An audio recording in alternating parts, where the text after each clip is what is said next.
Panorama group, जो सोचता है वो करता है। आपके अपने सपनों का आशियाना।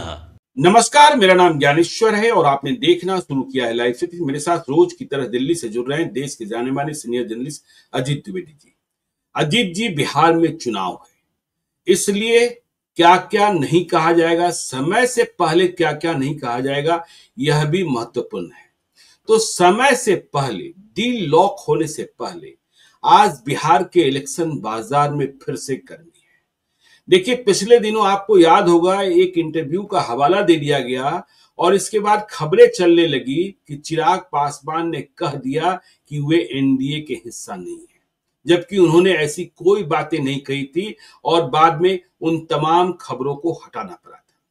तो आज फिर से इस दावे के साथ, देखिए सूत्रों के हिसाब से ही, सूत्रों के हवाले से ही दावा किया गया कि बिहार में एनडीए में सीटों का बंटवारा हो गया है और सभी लोग मान भी गए हैं।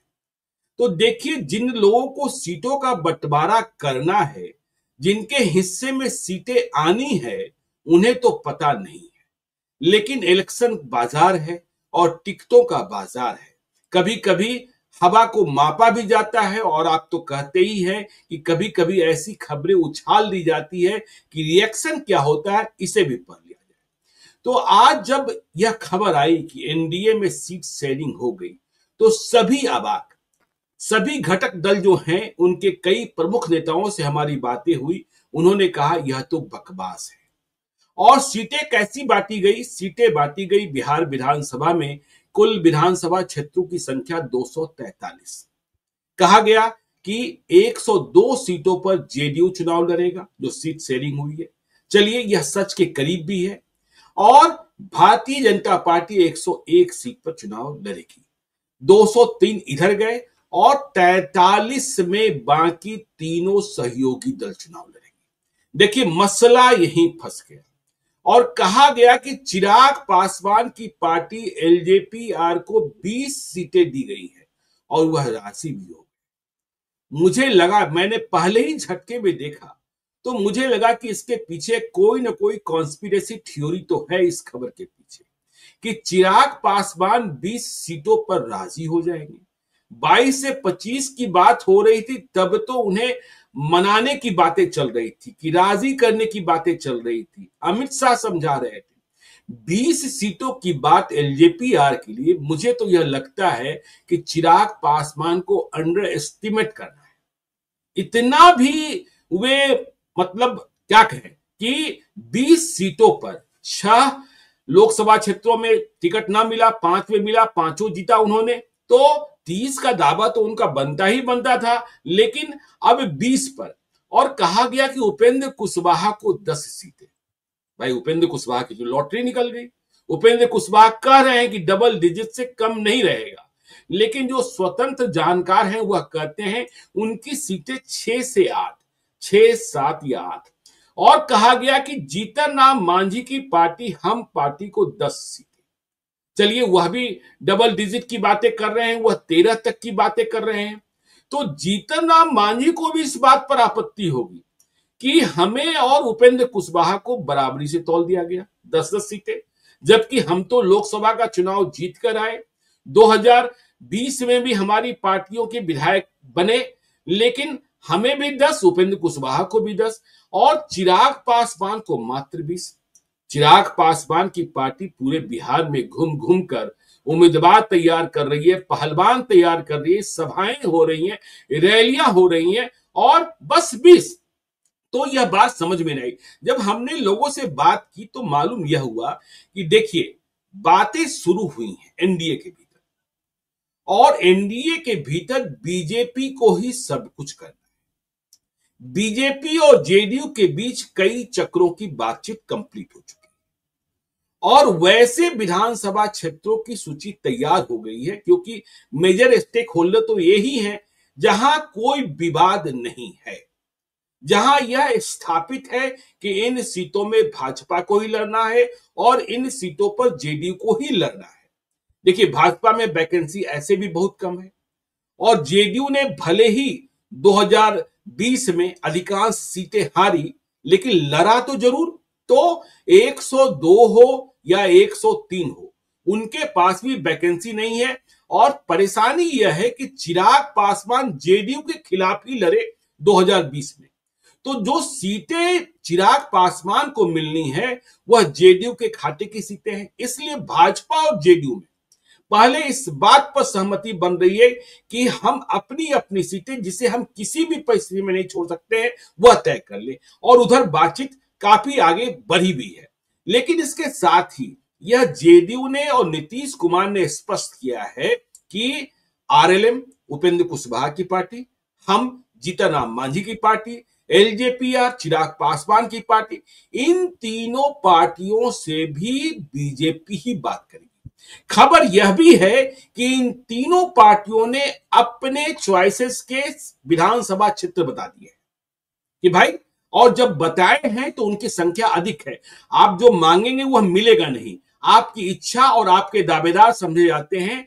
और देखिए, जो पॉलिटिकल बाजार में जो टिकटों का बाजार है, जिसमें आज सीटों का बंटवारा हो गया, उसमें यह भी कहा गया कि नीतीश कुमार ने दिल्ली में बात कर ली है। नीतीश कुमार दिल्ली गए, लेकिन नीतीश कुमार टिकटों के बंटवारे पर, सीटों के बंटवारे पर बातचीत करने को दिल्ली नहीं गए थे। तो बिहार में टिकट का बाजार फिर से गर्म हो गया आज। और देखिए, कांग्रेस की वोटर अधिकार यात्रा तो चल ही रही है।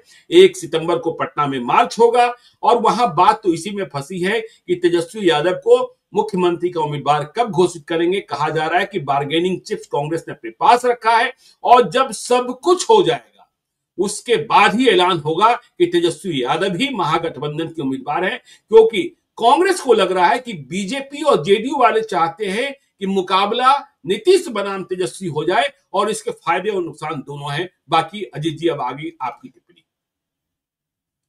पहले तो हम लोग एनडीए की ही बात करेंगे, जिसकी चर्चा अभी आपने शुरू की और जिसकी चर्चा सीट बंटवारे की खबर आने से शुरू हुई है। दिल्ली में भी इस बात की बड़ी चर्चा थी। हम 2 जगह आज बैठे, दोनों जगह लोगों ने मोबाइल खोल करके बताया कि भाई सीट बंटवारा हो गया, एनडीए में सीटें तय हो गई। जी। फिर हमको ध्यान आया कि इसके पहले भी किसी तरह से खबर कहीं से लीक करके खबर प्लांट की गई थी कि ये एक सीट बंटवारे का एक फॉर्मूला है। कुछ दिन पहले इंडिया ब्लॉक की भी सीटों के बंटवारे का एक फॉर्मूला आया था, आपको भी ध्यान होगा वो फॉर्मूला, जिसमें कहा गया कि कांग्रेस पार्टी 55 सीट लड़ेगी और आरजेडी इतनी सीटों पर लड़ेगी।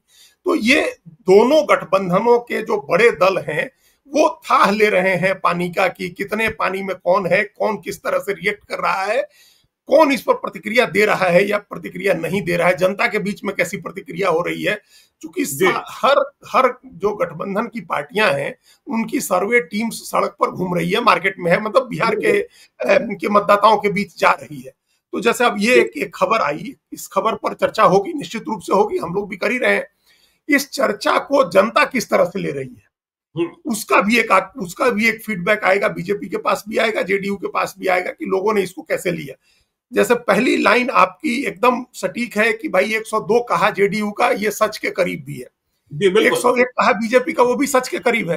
तो इसका ये तो मतलब मोटे तौर पर ये निकल रहा है। बाकी बातों पर हम लोग बाद में आगे चर्चा करेंगे। लेकिन मोटे तौर पर ज्ञानेश्वर जी, ये स्थिति तो समझ में आ ही रही है ना कि बाकी 3 दलों के बीच में 40 सीटें बंटनी है। 103 सीटें, कम से कम 103 सीटें या 103 के करीब सीटें इन 2 पार्टियों के बीच बटेगी। पिछली बार जिन 2 पार्टियों के बीच में 225 सीटें बची, 203 सीटों के बीच 203 सीटें जेडीयू बीजेपी के बीच में बटेंगी। पिछली बार इन दोनों के बीच में 225 सीटें बटी थी जब चिराग पासवान नहीं थे। तो ये मोटे तौर पर तय है कि 203 के आसपास सीटें रहेंगी। बची हुई 40 सीटों में 3 पार्टियों का बंटवारा होना है। तो ये अगर हम माने कि किसी ने प्लांट नहीं भी की है तो एक इंटेलिजेंट गेस की तरह है कि जो आप इस तरह की खबर, ये सेफ होती है इस तरह की खबर चला देना। बिल्कुल, हम ये मान के चल रहे हैं कि ये खबर किसी पार्टी की तरफ से दी गई है। तो ये देखना है कि जो 40 सीटों में 3 पार्टियों को एडजस्ट किया जा रहा है उसमें कितनी मरमरिंग होती है, कितनी नाराजगी होती है, कितना क्या संतोष व्यक्त किया जाता है। तो संतोष व्यक्त करने की स्थिति में सिर्फ उपेंद्र कुशवाहा उसमें दिख रहे हैं। अगर उनके बारे में कहा जा रहा है कि उनको 10 सीटें मिलेंगी तो उनके लिए ये बहुत ही अच्छी बात होगी। लेकिन बाकी 2 पार्टियां, आप जैसे उनके लिए भी हम मान सकते हैं, जीतन राम मांझी के लिए भी, कि 10 है तो उनको 1-2 बढ़ सकती हैं सीटें। 1-2 अगर कम हो जाती हैं उपेंद्र कुशवाहा की और 1-2 उनकी बढ़ जाती हैं जीतन राम मांझी की, तो ये दोनों भी एडजस्ट हो जाएंगे। अगर हम ये माने ज्ञानेश्वर जी कि इन दोनों को 20 सीट में एडजस्ट किया जाएगा, जैसा आपने भी कहा कि 6 से 8 सीट और उनकी 13 सीट, हम मान के चलते हैं कि 13 मांग रहे हैं। जी बिल्कुल, अब वो मांग रहे हैं, लेकिन पिछली बार वो 11 सीटों पर लड़े थे चुनाव, 7 सीटों पर, पिछली बार 7 सीटों पर चुनाव लड़े थे और उनके 4 एमएलए जीते थे, तो 50% से ऊपर स्ट्राइक रेट था उनका। देखिए एनडीए का स्ट्राइक रेट बहुत अच्छा नहीं था, बीजेपी को छोड़ दे, क्योंकि बीजेपी के खिलाफ कोई चुनौती नहीं थी, कोई खतरा नहीं था, चिराग पासवान बीजेपी के खिलाफ नहीं लड़ रहे थे, तो बीजेपी का स्ट्राइक रेट अच्छा था कि 110 में से उसने 80 सीटें जीत ली थी। लेकिन बाकी लोगों का स्ट्राइक रेट बहुत अच्छा नहीं था, उसमें उनके 7 में से 4 अगर वो जीते, मुकेश सहनी 11 में से 4 जीते, तो 7 में से 4 जीतने का एक अच्छा स्ट्राइक रेट हुआ।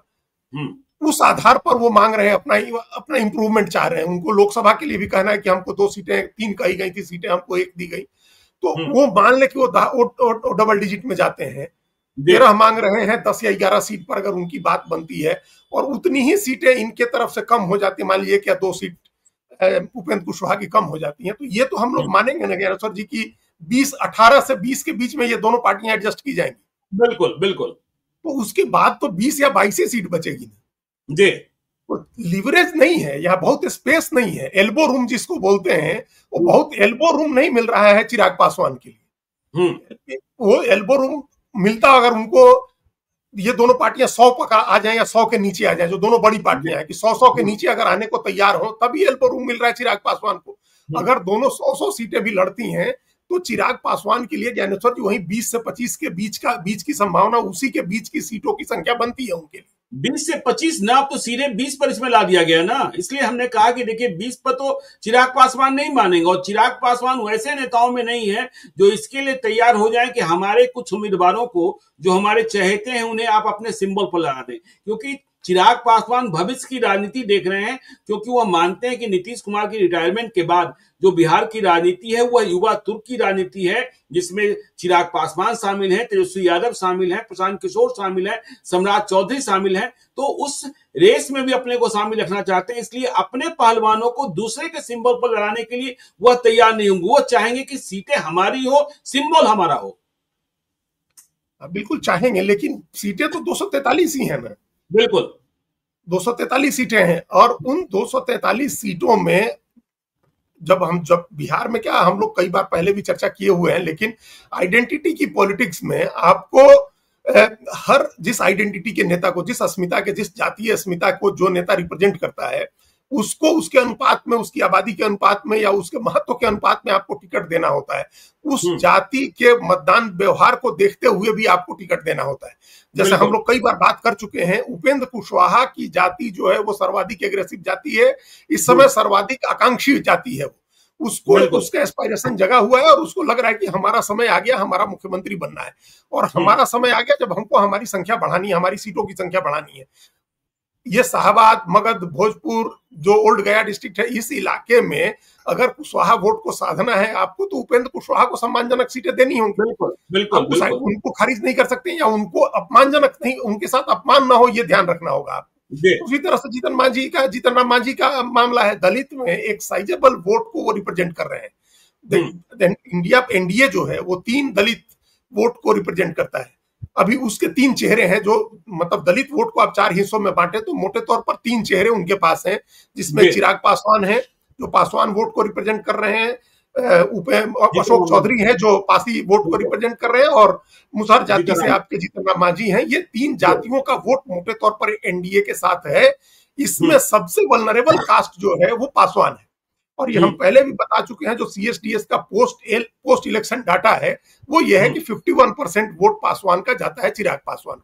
मतलब उनका बहुत सॉलिड नहीं है, वो उस तरह से वोट के मालिक नहीं है जैसे यादव वोट के लालू यादव हैं, या जैसे मुसहर वोट के जीतन राम मांझी हैं, या कुर्मी वोट के नीतीश कुमार हैं। इस तरह से वो अपने वोट के मालिक नहीं है, और ये हम लोगों ने कई जगह देखा है, कई चुनाव में हम लोग उठा करके मिसाल दे सकते हैं।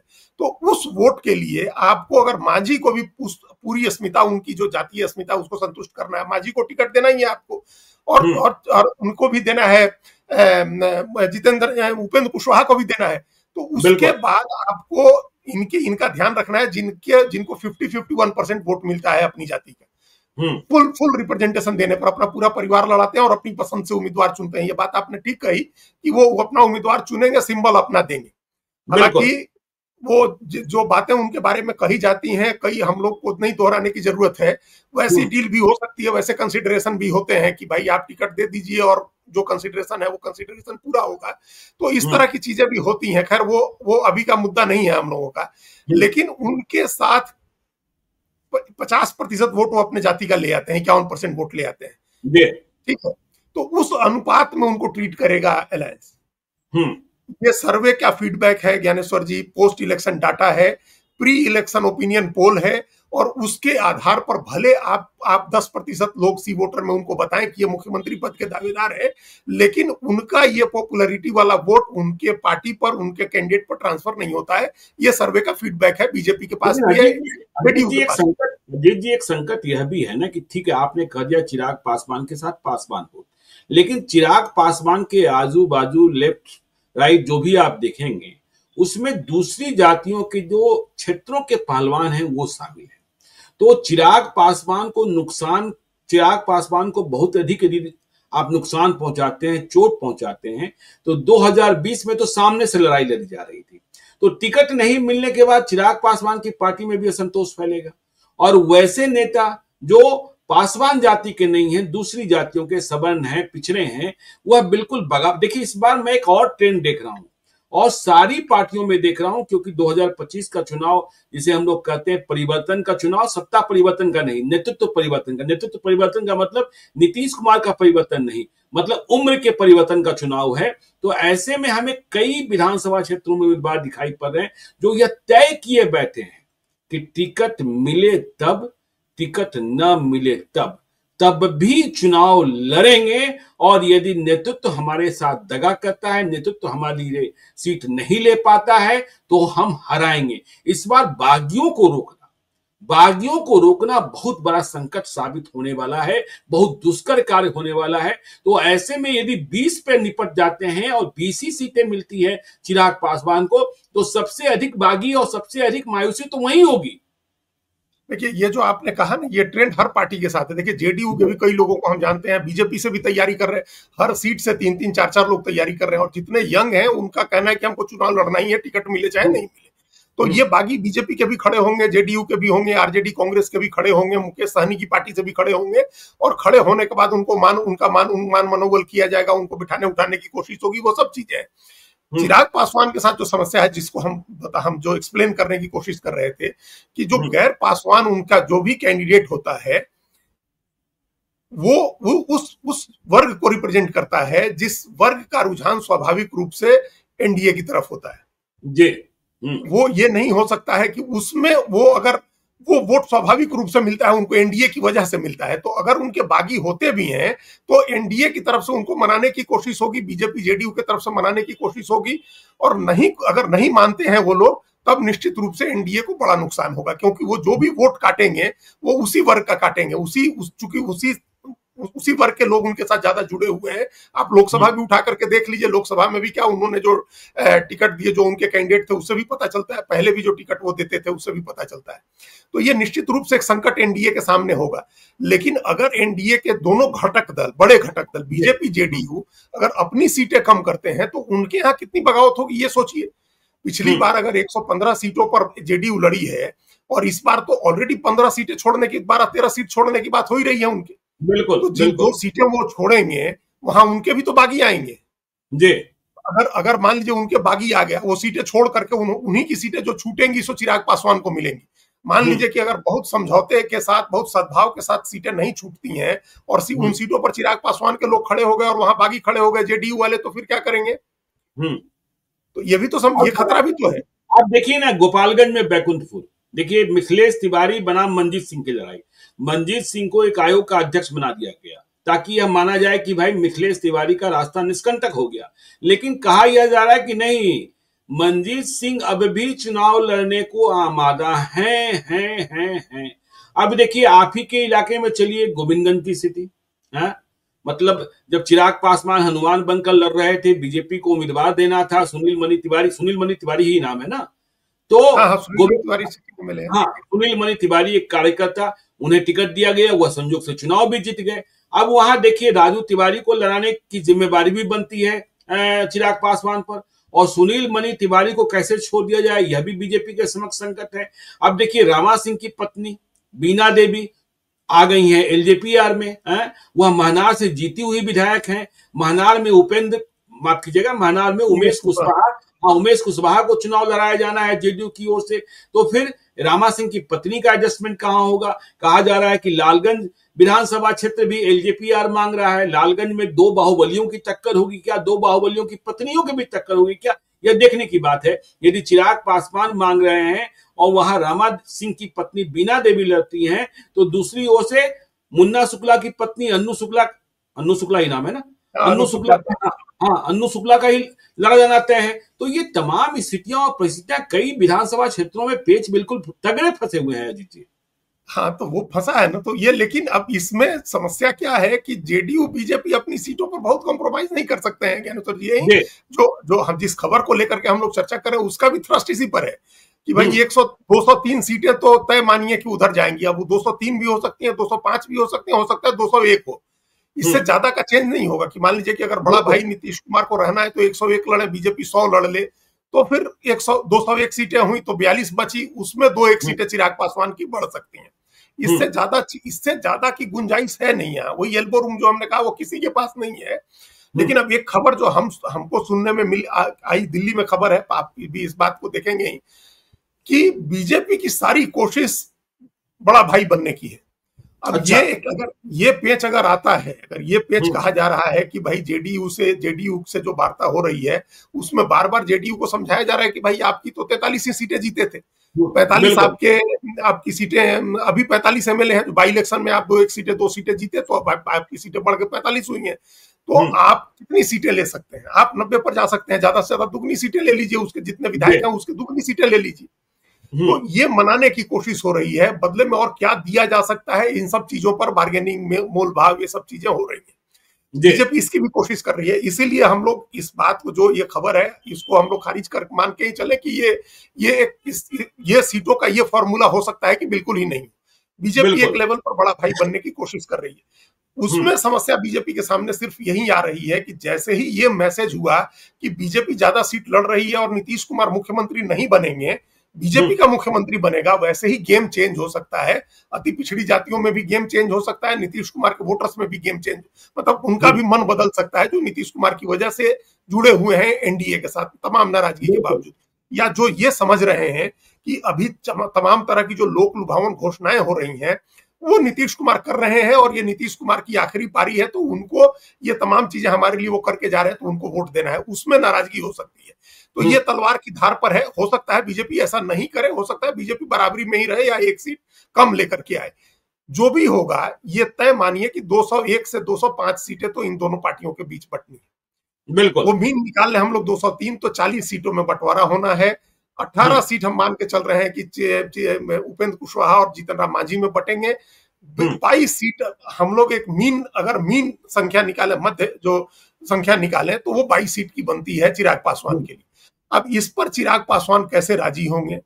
क्या ये हो सकता है कि उनको क्वालिटी सीट वो सिलेक्ट करें? देखिए वो मांग रहे हैं, मान लीजिए अपने हिसाब से, जो हम लोग चर्चा कर चुके हैं पहले, कि 5 लोकसभा सीटों के हिसाब से 30 बनता है, 6 लोकसभा के हिसाब से 36 और 7 लोकसभा जो 2014 में लड़े थे उसके हिसाब से 42 सीटें बनती है। वो मान लीजिए 35 से 40 सीटें अगर मांग रहे हैं, वो जो कि संभव नहीं है, तो उनको ये ऑप्शन दिया जा सकता है कि आप 22 बेस्ट सीटें चुनिए, और वो बेस्ट सीट आपको देने के लिए हम लोग नीतीश कुमार को मनाएंगे। ये बात आपने बताई हमको पहले, जब हम लोग प्रोग्राम के पहले बात कर रहे थे कि बातचीत बीजेपी को करनी है, उसमें सेंट्रल, उसमें बीजेपी है, बीजेपी ही बात करेगी सारे लोगों से। चिराग पासवान से भी बीजेपी बात करेगी, उपेंद्र कुशवाहा से भी बीजेपी बात करेगी, जीतन राम मांझी से भी बीजेपी बात करेगी, और नीतीश कुमार से तो बीजेपी बात कर ही रही है। इसका मतलब कि नीतीश कुमार की पार्टी जेडीयू किसी अलायंस पार्टनर से सीट बंटवारे पर बात नहीं करेगी, बीजेपी को बात करनी है। तो बीजेपी ये ऑप्शन रख सकती है चिराग पासवान के सामने कि भाई आप 22 बेस्ट सीट चुनिए, ताकि जिस तरह से आपका 100% होता है स्ट्राइक रेट लोकसभा में, उस तरह से आपका सबसे बढ़िया स्ट्राइक रेट विधानसभा में भी हो जाए, आपके नंबर्स बढ़ जाए। ये एक सीट बंटवारे में जो मोल भाव होता है वो हम लोग जानते हैं, उसमें एक ऑप्शन ये एक प्रस्ताव ये होता है। अब चिराग पासवान का भाव स्वभाव क्या है, आप कह रहे हैं 22 बेस्ट सीटों की बात जब होगी तो चिराग पासवान पहले नंबर पर मटिहानी मांगने लगेंगे, मटिहानी मांगने लगेंगे, और राजकुमार सिंह आ गए।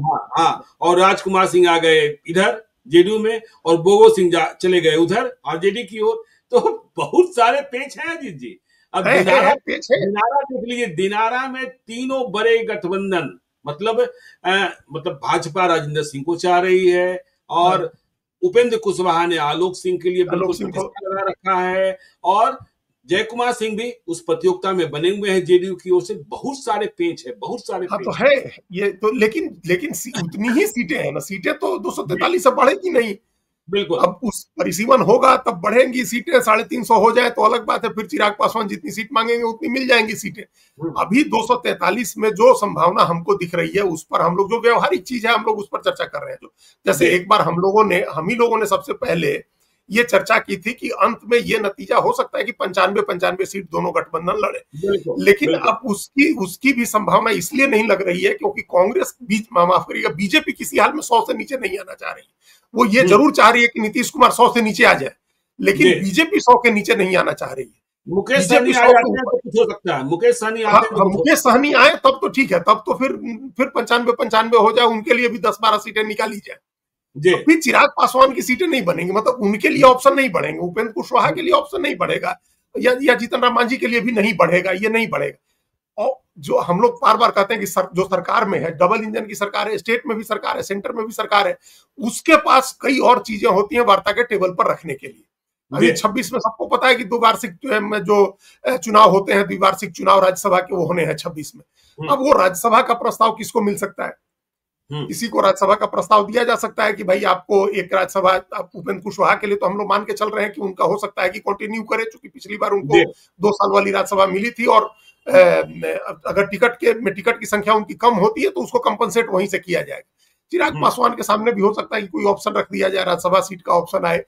दूसरा ये भी हो सकता है भाई, तो एक राज्यसभा की सीट 6 लोग विधानसभा सीटों के बराबर हो जाएगी, तो मान लीजिए कि उस तरह से उनके सामने एक ऑप्शन रख दिया जाए। कैबिनेट मंत्रिमंडल में वजन बढ़ाने की बात हो सकती है, उनका एक राज्य मंत्री एडजस्ट करने की बात हो सकती है, ये सारी चीजें उनके सामने ऑप्शन रखे जा सकते हैं। वो देखिए, हमारी जो जानकारी है ज्ञानेश्वर जी की, झगड़ा लड़ाई नहीं होगा एनडीए में, अभी उसकी कोई गुंजाइश नहीं दिख रही है। अभी जो बातें हो रही हैं सो हो रही हैं, अल्टीमेटली फैसला अमित शाह के सामने होगा, और वहां कोई झगड़ा, कोई विवाद और कोई ऐसी नाराजगी और ये सब चीजें होने की गुंजाइश इस बार कम दिख रही है। चिराग पासवान भी बार बार कह रहे हैं कि हम कहीं छोड़ करके नहीं जा रहे हैं।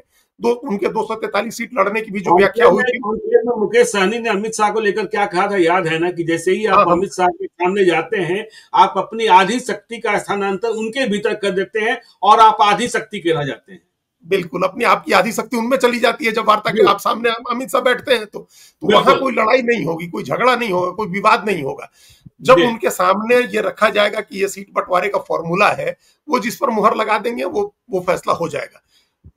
पिछली बार भी चिराग पासवान जो अपने लड़े थे, उनकी एक महत्वाकांक्षा भी थी, लेकिन उनको मौन सहमति थी तभी वो लड़े, और मौन सहमति के साथ साथ मदद भी थी तभी वो लड़े थे। अगर उधर से मौन सहमति, मुखर सहमति नहीं है, मदद नहीं है, तो वो नहीं लड़ेंगे।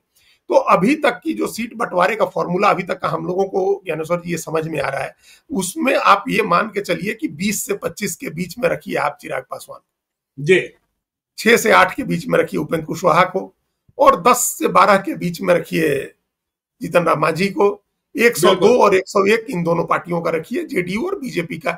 ये फॉर्मूला, इस फॉर्मूले में मतलब ये जो खबर आई है, जिस खबर पर हम लोग चर्चा कर रहे हैं, वो खबर रियलिटी के काफी नजदीक है। ये अलग बात है कि हुआ नहीं है, मतलब ऐसा हुआ नहीं है, ऐसा हुआ नहीं है, लेकिन होगा तो इसी के आसपास का, इसी के फॉर्मेट का होगा, इसी के आसपास का होगा, अनलेस कि बीजेपी अपनी उस प्लानिंग पर चलती है जो उसका प्लान बी है। जो प्लान बी है वो ये है कि नीतीश कुमार को किसी तरह से इस बात के लिए तैयार किया जाए, क्योंकि उनके शब्द थे, उनके नेता के, जो बीजेपी के बड़े नेता के शब्द थे कि अभी नहीं तो कभी नहीं की स्थिति है, इस बार नहीं तो फिर नहीं, कभी नहीं की स्थिति हो जाएगी, और बीजेपी को इस बार किसी हाल में 80-90 सीटें लानी है, 80 से ऊपर 90 तक सीटें लानी है। तो 90 सीटें लाने के लिए तो 115 से 120 उन लोगों का अपना आकलन है कि अगर 115 से 120 सीट हम लोग लड़ते हैं तो 90 सीटें जीतेंगे, और 90 सीट जीत गए तब तो फिर किसी हाल में सरकार बनाएंगे, फिर तो कोई नहीं रोक सकता है, हमारा मुख्यमंत्री होगा।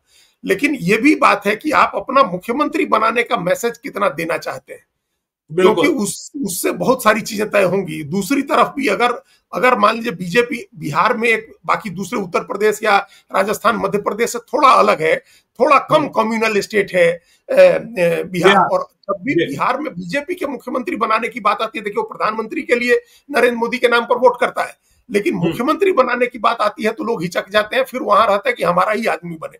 हमारे आदमी से मतलब है कि उनके तरह की जो समाजवादी राजनीतिक धारा के जो लोग हैं, मंडल राजनीति के जो लोग हैं, उनमें से कोई बने। तो ये बड़ा जोखिम का काम हो जाएगा अगर बीजेपी प्लान बी पर काम करती है।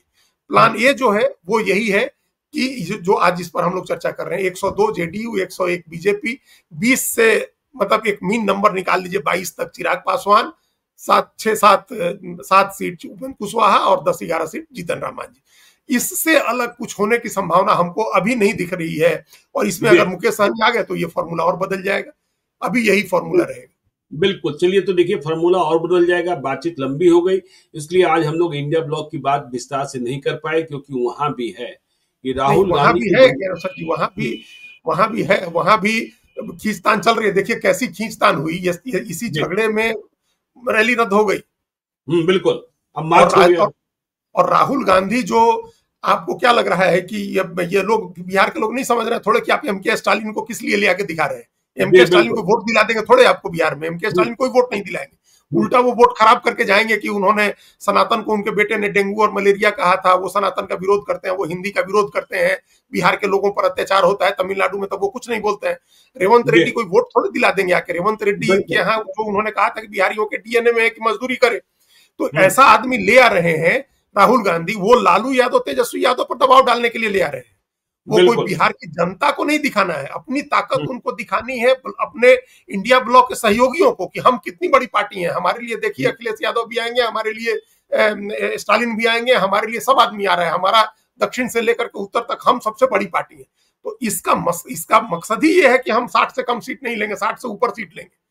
बिल्कुल। फिर उनके सहनी की भी ताकत है कि हम 40 से कम नहीं लेंगे, 30 पर आए तब भी मुश्किल है, वहां ज्यादा मुश्किल है सीट का बंटवारा। आरजेडी के लोग कह रहे हैं, आज संयोग से आरजेडी के जब आपसे बात हुई, हम लोग लंच करने के लिए आरजेडी के ही एक विधायक के साथ बैठे थे, उनका कहना था कि 150 से कम सीटें कैसे लेंगे। बिल्कुल। तो 150 से कम सीटें कैसे लेंगे हम? तो 150 से कम सीटों पर अगर वो कह रहे हैं तो कितना नीचे ले आइएगा? हाँ, कितना नीचे ले आएंगे? कितना 144 तो पिछली बार लड़े थे, तो 144 जो है, और अगर 140 हम मान के चले कि उनको लड़ना है तो, और 60 सीटें कांग्रेस को लड़नी, तो 200 तो यही हो गया। तो फिर आप 43 सीट में लेफ्ट को भी बांटेंगे और मुकेश सहनी को भी बांटेंगे, कैसे बांटेंगे? तो उधर भी बहुत झगड़ा है, उधर के सीट बंटवारे पर हम लोग को फिर बात करनी होगी, क्योंकि देखिए हाँ, राहुल गांधी के दिमाग में एक यह भी बात है कि नीतीश बनाम तेजस्वी नहीं होने देना है। नीतीश बनाम तेजस्वी नुकसान है, समझे ना? नुकसान है, बिल्कुल नुकसान है। हाँ, तो यह बात भी है, इस पर विस्तार से चर्चा करेंगे। आप देखते रहिए लाइव सीरीज को। यदि अब तक आपने हमारे यूट्यूब चैनल लाइव सीरीज को सब्सक्राइब नहीं किया है तो जरूर कर लीजिएगा, और यदि इस वीडियो को फेसबुक पेज के माध्यम से तो पेज को लाइक कीजिएगा, हैंडल एक्स पर भी हमें फॉलो कीजिए। धन्यवाद।